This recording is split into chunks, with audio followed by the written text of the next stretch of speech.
What's going on, Show Nation? It's Movie with Movie Gaming TV, and in today's video, we are going to be measuring timing windows by frame to maximize perfect perfects in MLB The Show 21. What does that mean? Throughout this video, you're going to figure out how to swing at the perfect time based on the pitch to get a perfect perfect in MLB The Show 21. So what I did is I measured from the release point of the pitcher how many frames it took for the ball to leave the pitcher's hand and hit the catcher's glove. And before it hits the catcher's glove, when should you be hitting the button? What frame should you be hitting the X button to swing at the perfect time to get perfect contact? And the results, they were very, very interesting to say the least. I learned a lot throughout this process, and this is a very, very long video to put together. Recording the gameplay footage alone took 2 hours. The editing has taken like 4 or 5 hours. It's just taken a very, very long time. I had to go meticulously frame by frame to figure this out, but I did learn quite a bit about the game, and there's going to be some information in this video that may surprise you.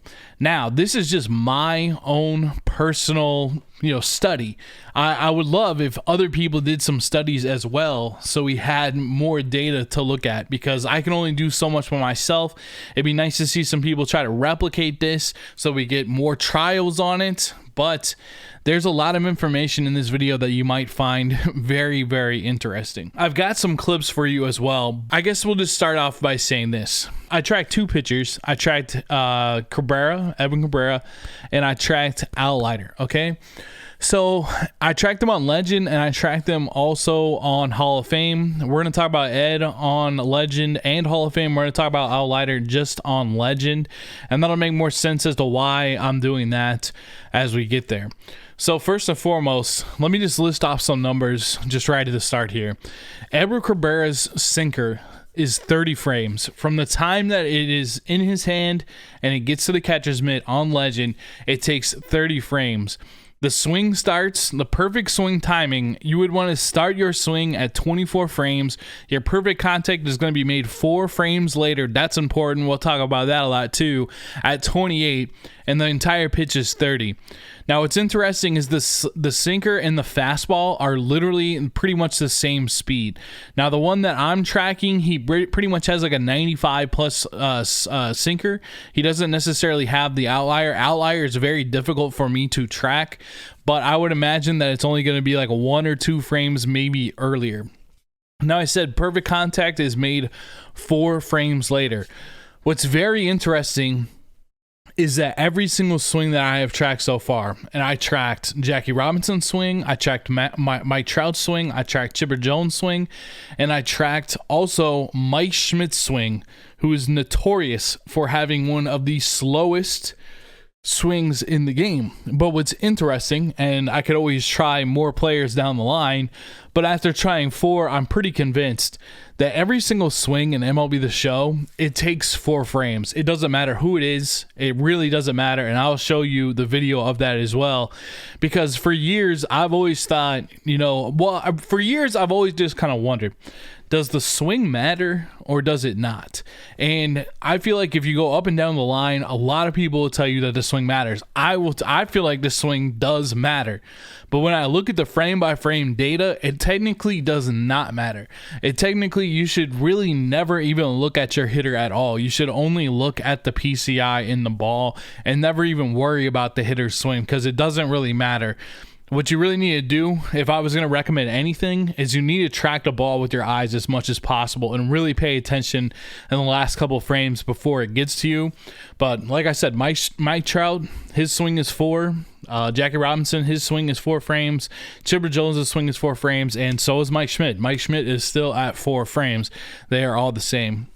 So we went with the sinker. Sinker is at 30 frames. The swing starts at 24 frames. Perfect contact is made 4 frames later at 28, and 30 frames for the entire pitch. So for the slider takes 38 to 39 frames, give or take. The swing takes 4 frames. So you want to start your swing at 32 frames to hit a 36 for the perfect timing. The curveball is 40 frames. The swing takes 4 frames. You start at 32 frames. Perfect timing would be at 36 frames. The changeup is at 39 frames. 30 to 31 frames start to swing. 34 to 35 frames is the perfect timing. Now the changeup has a little bit more, it has a little break to it. The fastball, it has 29 to 30 frames. 22 frames start to swing. 26 frames will be perfect timing. So what we can conclude from this is, like I said, the swing itself, every swing takes 4 seconds to complete. From the time that you hit the X button to the time that you make perfect contact takes 4 frames. And you want to start your swing about 6 to 8 frames before the ball hits the catcher's mitt. All right, so that's basically how you get the perfect timing. Now let's see, how is Al Leiter in comparison to Ed Cabrera? We all know that Cabrera, he throws faster than Leiter. Well, here's all of Leiter's numbers. Leiter's sinker is 31 frames. Start the swing at 25 frames. Takes 4 frames on the swing, 29 for perfect timing. Cutter is 33 frames. Start the swing at 26, 4 frames on the swing, 30 is perfect timing. The curveball is 41 frames, 35 start the swing, 4 frames on the swing, 39 is perfect timing. The slider is 37 frames, 30 start swing time, 4 frames for the swing, and 34 is the perfect timing for the slider. So there's a difference between the perfect timing and when you're going to have to press the swing. It's usually like 2 or 3 frames before the entire pitch hits the glove is going to be the perfect timing. And again, you're going to start your swing about 6 to 8 frames before on all of these. So, put this in perspective. If you're just thinking about how the swing is at 4 frames. 31 frames, you're going to want to start 6 frames earlier at 25 on the sinker. For Al Leiter's cutter, 33 frames, you're going to want to start the swing at 26. 33 will be perfect timing. The sinker and the fastball, you have to swing. It's a little bit closer to like when it hits the glove because the pitches are going faster. The curveball, 41 frames. You're going to start 35 on that swing time. The slider, 37 frames, 30 on the swing time starting, and then 30 on the fastball. You're going to start at 24. So 28 would be your perfect timing. So another very interesting thing is when you track on Hall of Fame, the sinker speed on Hall of Fame for Cabrera is basically the same. It's maybe the frames on Hall of Fame, like you think Hall of Fame is a lot slower than Legend, but it's not. It's literally like 1 to 2 frames more every single time. It's not that much faster.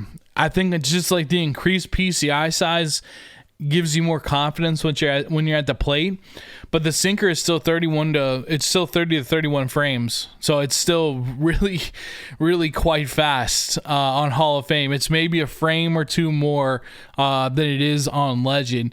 The slider is only 1 frame more than it is on Legend. The curveball is about 3 frames slower. The slider, the changeup is about the same at 39 frames, and the fastball is about the same. So it's really almost about the same. Like it's pretty crazy in that regard. Now, all this data is collected in offline custom practice versus the CPU on pitches right down the middle.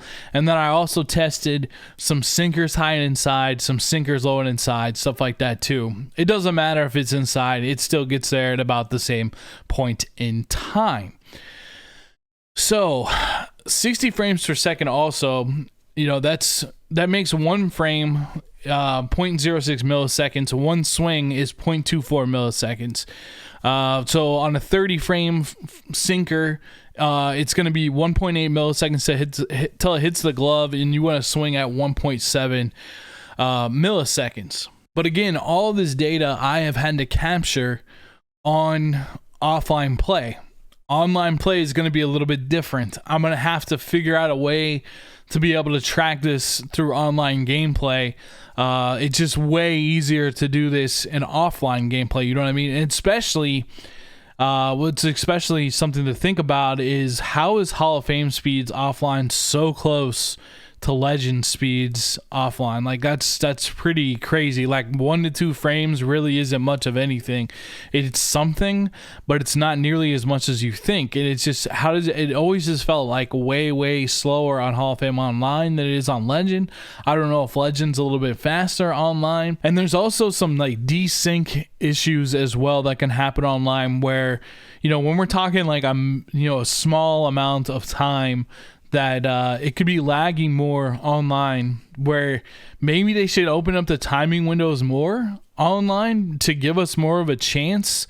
If this is something that they have even got, see, I really wonder if they've even gone this deep to track this, because why? You know what I mean? Like, why? The only reason that you would do this is if you're somebody like me that loves the game, plays the game a ton. I'm a YouTuber. I have time to like make this into a video, but I'm curious if they've even ever done this. Now, a couple of things that we talked about were vision on possibly opening up the timing window.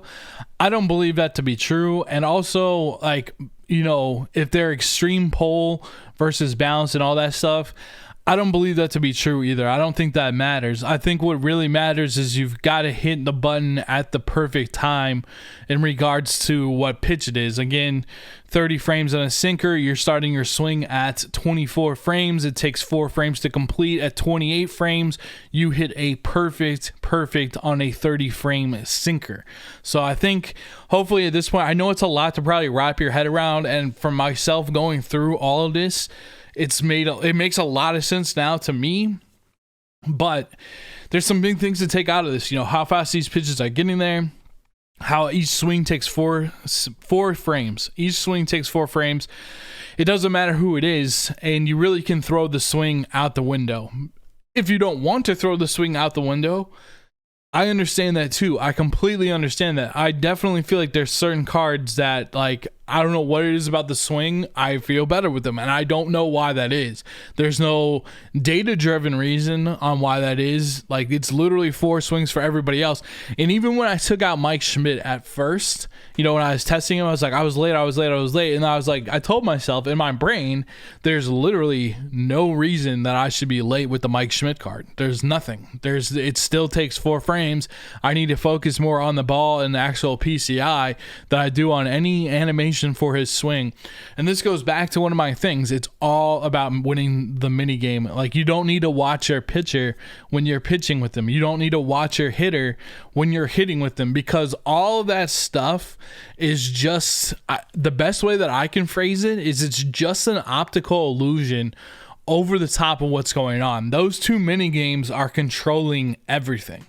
Where you go on the pinpoint meter itself, and where you go with the PCI, and also your swing. And also, I don't think you're ever going to get a perfect unless you get the PCI.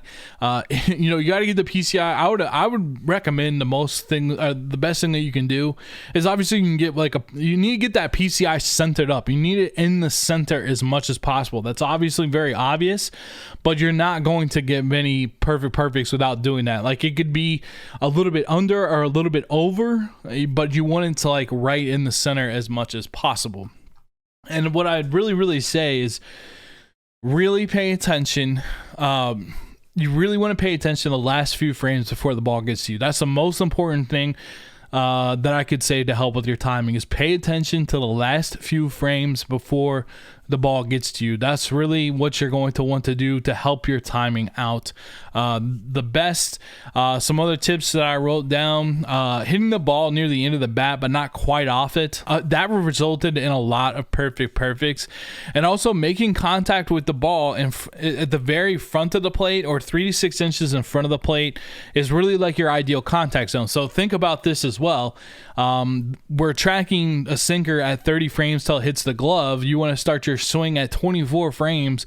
It's going to take 4 frames for your bat to go through the zone, and you want to contact the ball at 28 frames, not at 30.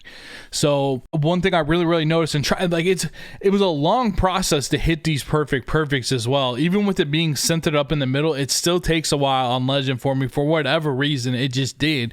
And if you hit the ball like in the middle of the plate and not like at the edge of the very front edge of the plate or a little bit in front of it, you're never going to get a perfect. You're just too late. You're like almost like if it was 30 frames on the sinker, like you're hitting it like at 29 or 30, and you need to be hitting it before then. You need to be hitting it at 28. You start your swing at 24. So, can you really time these things out as you're playing? I honestly feel like you can a little bit. Just having that target number in mind is very helpful for me for whatever reason. Like, it was helping me really, it's like I gotta hit it at 24. I gotta hit it at 24 frames. It really helped me get what I need to get done. And again, that's basically, I'm hitting it at 1.7 milliseconds as much as I can. I say at this point, let's go ahead and take a look at some of the footage. I will see you in the footage, all right? All right, so this first part is just showing you how I set everything up. Sinker right down the middle. It's on Legend. This is how we're going to track every single pitch. And we're going to pick it up from his release point. So this is kind of how I did the testing. So we're just taking these pitches, and then I can take them in the video editor and go look at them later as far as like what it was. But this is basically how each pitch was tested. So here it is from the release point. In real time, you can see I'm tracking the frames. I added all these frames up, and then again, here's a perfect swing. All of this data was recorded like this, so you can see the frames tracking in the time code, and then I swing what I need to swing, and all of those measurements have been tracked to accumulate this data. So here's the slider. I don't swing for the first couple pitches, so I can track those how I want to track those frame by frame, seeing exactly how long it takes the slider to get there. And then I've got the perfect swing. After I've recorded those, I just do all the swings till I get a perfect swing. And here you can see a perfect swing on the slider. So you get an idea as we go through the rest of the footage how this was recorded and how this makes sense and how I arrived at the numbers that I arrived at.